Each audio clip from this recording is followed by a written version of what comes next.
What did American soldiers eat every day during WW2?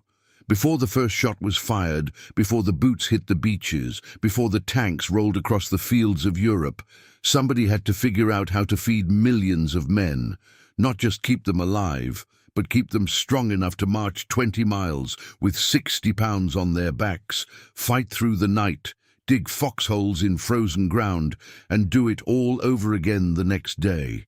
That was the challenge the United States Army faced when it entered the Second World War.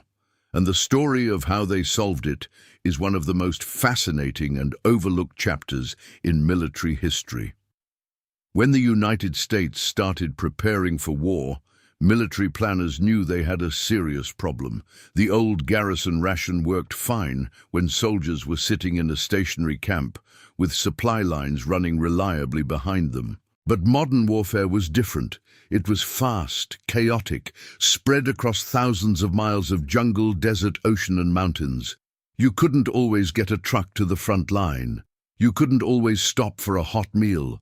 And you absolutely could not have soldiers passing out from hunger in the middle of combat.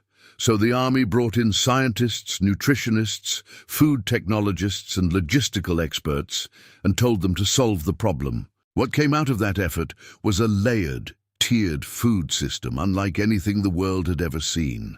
And it fed, at its peak, more than 12 million American service members across every corner of the globe. The most famous piece of this system was the K-ration. If you've heard veterans talk about wartime food, you've heard the K-ration mentioned, usually with some combination of nostalgia and disgust. It was small, compact, designed to fit in a soldier's pocket and provide enough calories to get through a day of heavy combat. It came in 3 separate boxes, one for breakfast, one for lunch, and one for dinner, each weighing about 12 ounces. Crack open a K-ration breakfast box, and here's what you'd find. A small tin of either ham and eggs, veal loaf or pork with carrot and apple. A compressed cereal biscuit that was technically edible, but had the texture and excitement of cardboard. A fruit bar made from pressed dried fruit. Some instant coffee, 4 cigarettes, and small extras like sugar, salt, chewing gum, and water purification tablets. That was breakfast. Lunch brought canned cheese, more biscuits, a small can of bouillon powder, more cigarettes, more gum, and maybe some hard candy or a chocolate disc. Dinner included another canned meat product, perhaps corned pork loaf or processed meat and spaghetti, another round of biscuits, a compressed bouillon tablet, and yes, more cigarettes. The K-ration was never meant to be a long-term solution. It was designed for short, intense periods when other food wasn't available, maybe 3 to 5 days at most.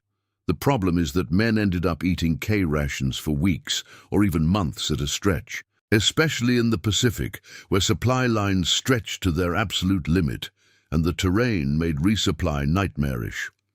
After a while, those compressed biscuits started feeling like chewing on sand.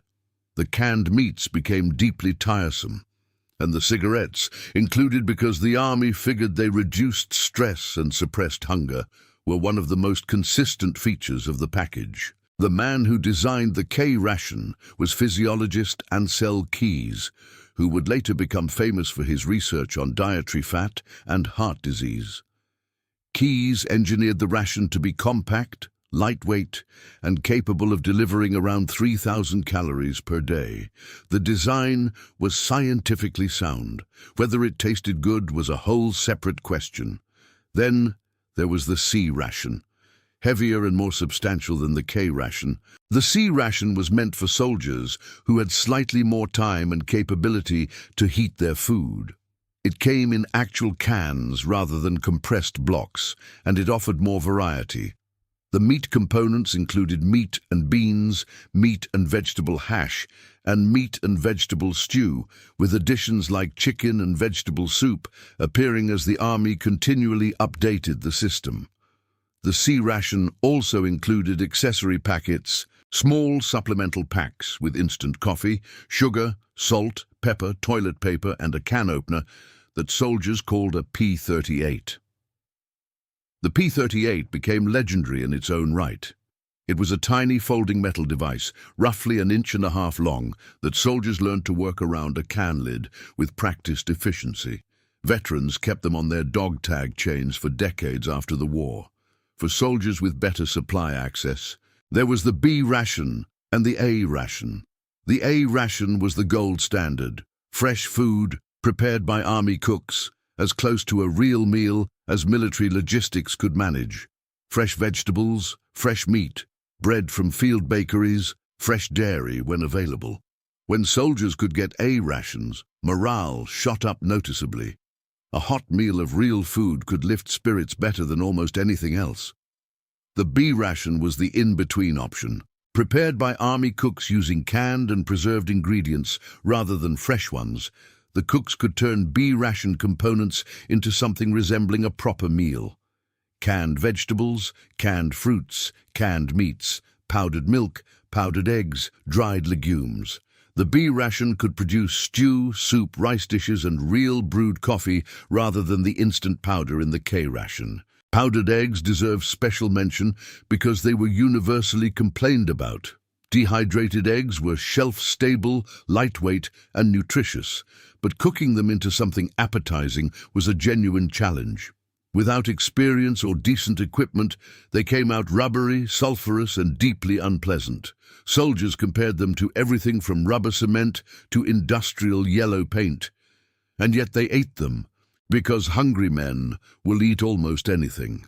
Spam also made its wartime debut during these years, though it predated the war by a few years. Canned spiced ham made by Hormel became so ubiquitous in military supply chains that it found its way into rations across multiple Allied nations. American soldiers ate it. British soldiers received it through Lend-Lease.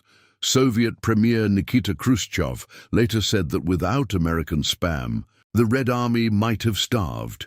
That might be a slight exaggeration, but it points to just how central canned meat was to keeping Allied forces fed.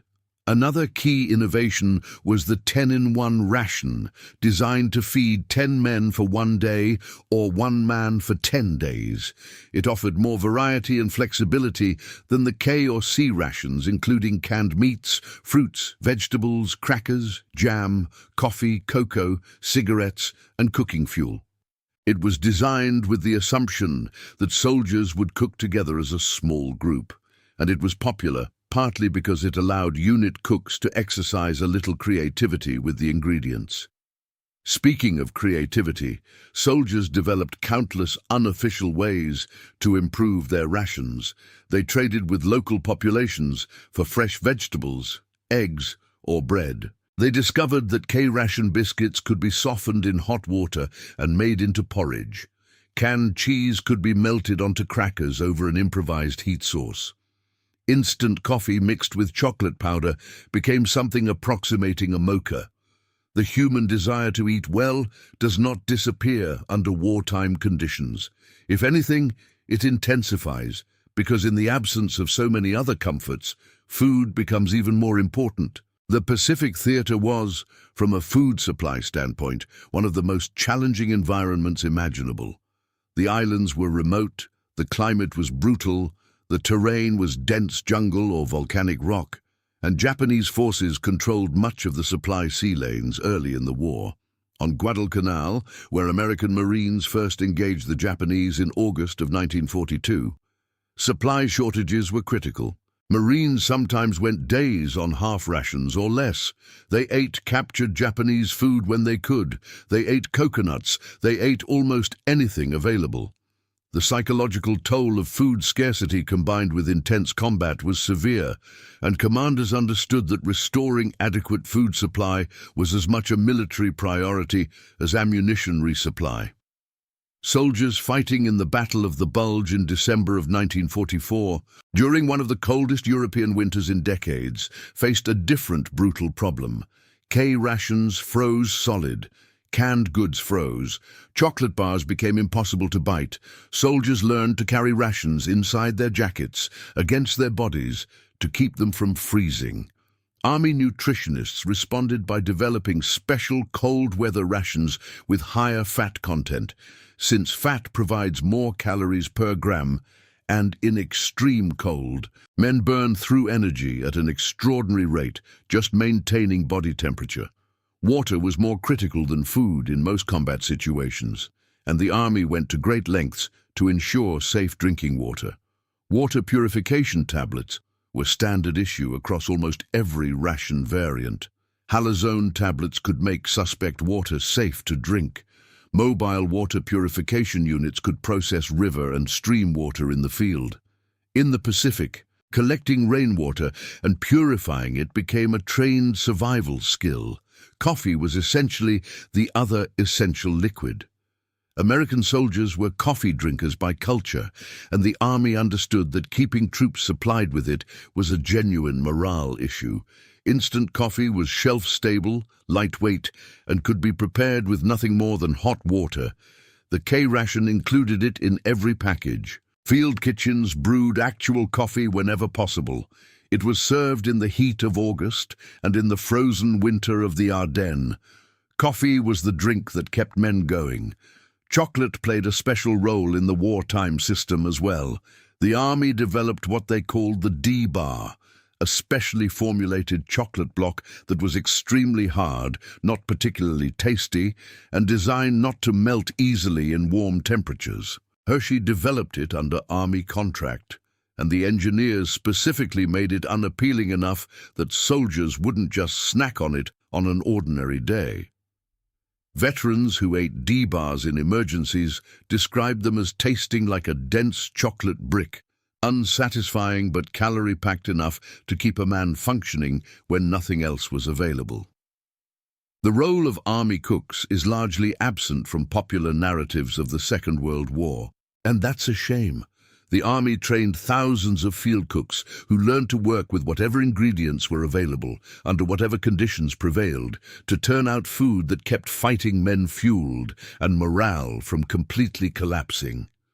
A good company cook was valued enormously. He wasn't firing a rifle, but he was doing something that mattered to every single person in the outfit. He was the guy who made sure that after a night of combat or a long march through mud, there was something hot waiting.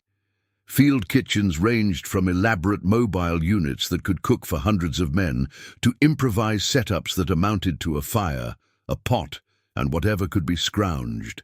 The army issued portable stoves that ran on gasoline or kerosene, and cooks set them up quickly under any conditions, in rain, in snow, in darkness, under blackout conditions where no lights were allowed. They developed an intimate knowledge of B-ration ingredients and became expert at making canned corned beef stew taste like something other than institutional sludge. By the time the war ended in 1945, the United States Army's food system had fed millions of soldiers across 6 continents, through every climate and terrain on Earth. The system wasn't perfect. Men complained about powdered eggs and K-ration biscuits and Spam until the very end, but it worked. American soldiers were, by and large, better fed than almost any other fighting force on Earth during those years, including the Germans, who suffered increasingly severe food shortages as the war progressed, and the Japanese, whose supply lines were devastated by American naval power. The technologies developed for military food preservation also had lasting effects on American civilian life. Freeze-drying research, dehydration processes, shelf-stable packaging innovations, fortified food formulations. All of these fed directly into the post-war food industry. TV dinners, instant coffee as a mainstream product, canned goods as a pantry staple. The proliferation of convenience foods throughout the late 1940s and 1950s all trace at least some of their origins back to the wartime effort to feed an army on the move. The soldiers who came home had complicated relationships with the food they had eaten in service. Some couldn't touch canned meat for decades. Others developed a lifelong love of instant coffee because it carried specific memories. Some army cooks went on to careers in the food industry, bringing with them the problem-solving mentality and institutional knowledge of mass feeding they had developed in the field. Food in war is never just food. It's morale, it's memory, It's the difference between a soldier who has the energy to keep fighting and one who is too depleted to function. It's the moment of warmth and normalcy in the middle of chaos. Every man who cracked open a K ration on a Pacific island or ate a hot bowl of stew in a French farmhouse was being sustained not just physically but psychologically. The planners and logisticians and cooks and scientists who designed and delivered that food were fighting their own kind of war, one measured not in territory taken, but in calories delivered, in vitamins preserved, in men kept alive and functional so they could do what they had been sent across the ocean to do. The next time you open a can of corned beef or tear into a chocolate bar or stir instant coffee into hot water, you're engaging with technologies and traditions that were tested under some of the most extreme circumstances imaginable, in jungles and deserts and frozen forests, carried on the backs of millions of ordinary American men who were just trying to get through another day, and whenever they possibly could, eat something that tasted at least a little bit like home.